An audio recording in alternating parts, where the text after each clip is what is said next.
बच्चों, एक सवाल है। क्या भगवान अधूरे हो सकते हैं?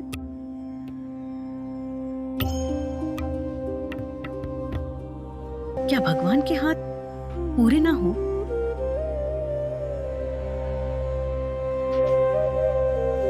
क्या उनके पैर दिखाई ही ना दे? और उनकी आंखें इतनी बड़ी क्यों हो? नहीं, ये कोई गलती नहीं है। ये है एक रहस्य, एक कहानी, भक्ति की, विश्वास की और एक ऐसे वचन की जो टूट गया।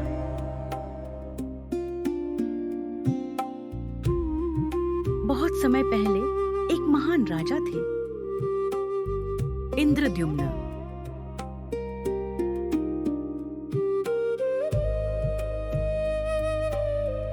हे प्रभु कृष्ण, मैं आपके लिए एक ऐसा मंदिर बनाना चाहता हूं जो पूरे संसार में सबसे सुंदर हो। राजा हर दिन प्रेम से पुष्प अर्पित करते।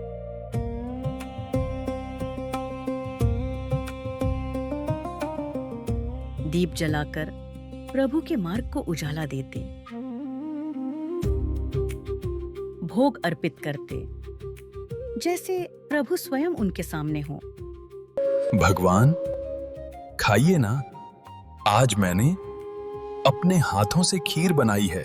आरती करते पूरे मन से, पूरे विश्वास से। और कभी शांत बैठकर प्रभु का ध्यान करते। दिन हो या रात, राजा का मन बस प्रभु में ही लगा रहता। उनका एक ही सपना था,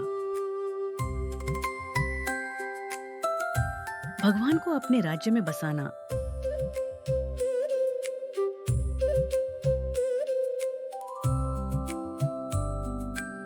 एक रात जब पूरा महल सो रहा था और तभी एक दिव्य प्रकाश प्रकट हुआ।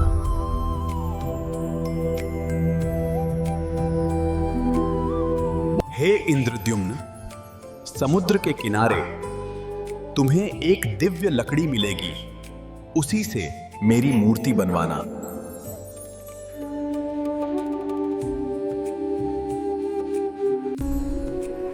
मैं आपके आदेश का पालन करूंगा। अगली सुबह राजा दौड़ते हुए समुद्र तट पर पहुंचे।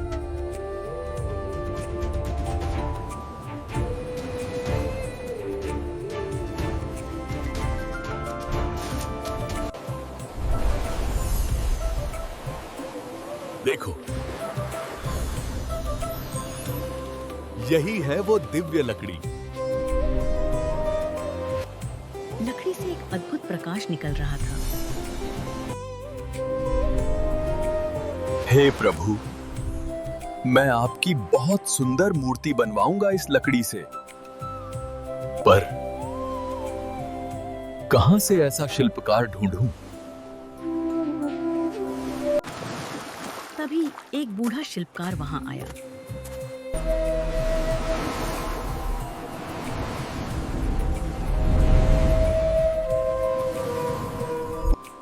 मैं इस लकड़ी से भगवान की मूर्ति बना सकता हूं।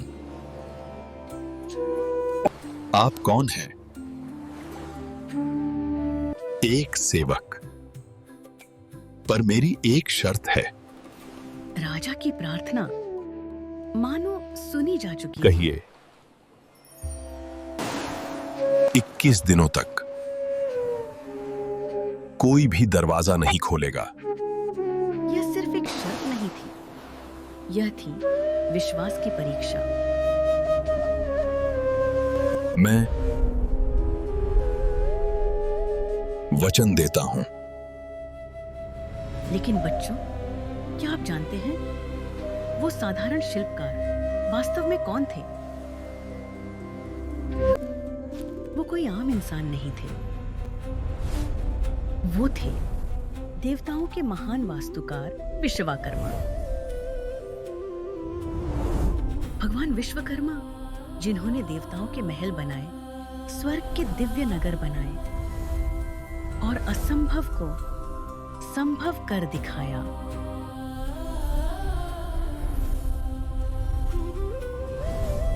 कहा जाता है उनके हाथों में ऐसी शक्ति थी कि वे किसी भी वस्तु को दिव्यता में बदल सकते थे।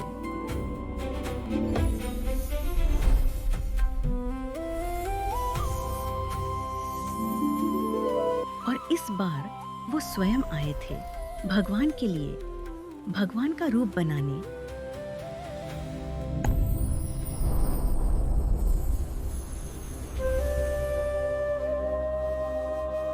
राजा सोच में डूबे थे, तभी कहिए राजन, कहाँ जाना है? राजा और शिल्पकार उस दिव्य लकड़ी को लेकर महल की ओर बढ़े।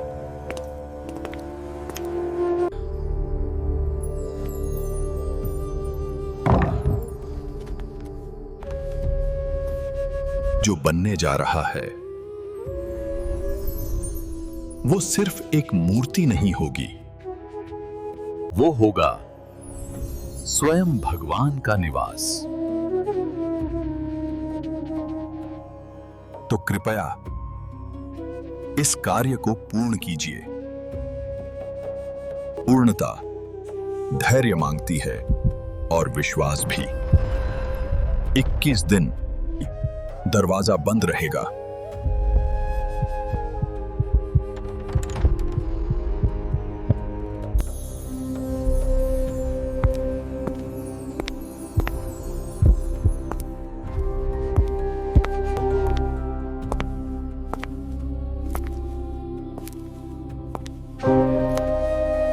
राजन, मेरी शर्त याद रखना, नहीं तो मूर्ति अधूरी रह जाएगी।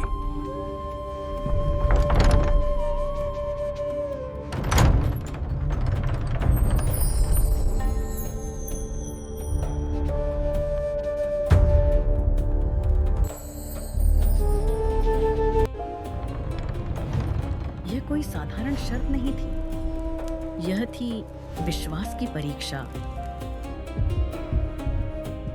दिन बीतने लगे, 1 दिन, 2 दिन, 10 दिन।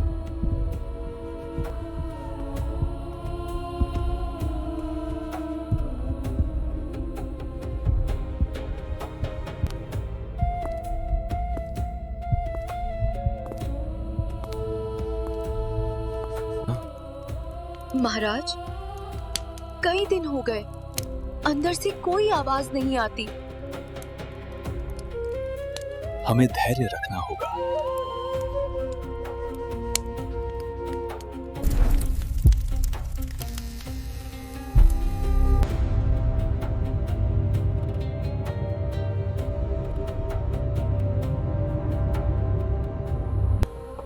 महाराज, अगर उन्हें कुछ हो गया हो तो? कई दिनों से अंदर से कोई आवाज नहीं आई। मन कहता है दरवाजा खोल दूं, पर वचन भी तो दिया है। और उधर दरवाजे के पीछे सब कुछ शांत था। समय बीत रहा था, पर भीतर से कोई संकेत नहीं।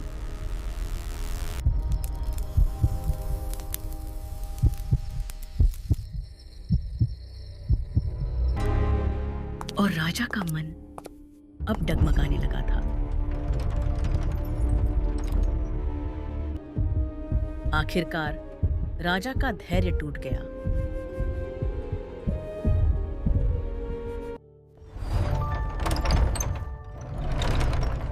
दरवाजा खुला और शिल्पकार गायब था।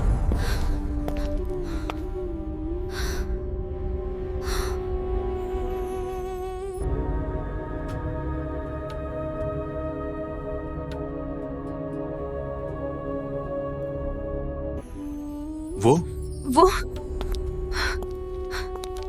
कहाँ गए? और सामने थी भगवान की मूर्तियां, पर भी वे अधूरी थी।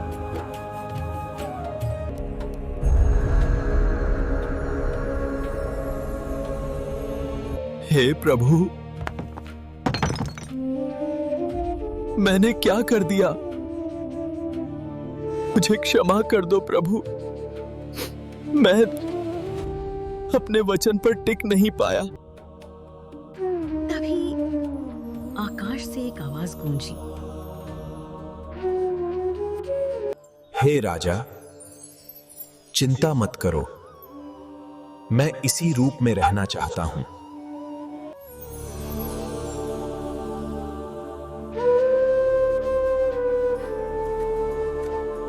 मेरा रूप नहीं, भक्त का प्रेम महत्वपूर्ण है। तब राजा समझ गए, भगवान को बाहरी रूप नहीं, सच्ची भक्ति चाहिए। और तभी से जगन्नाथ भगवान इसी अनोखे रूप में पूजे जाते हैं।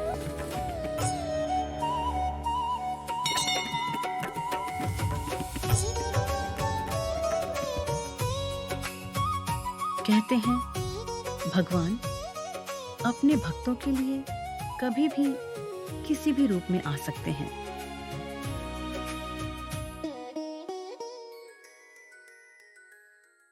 Like, share and subscribe for more magical stories of Lord Jagannatha.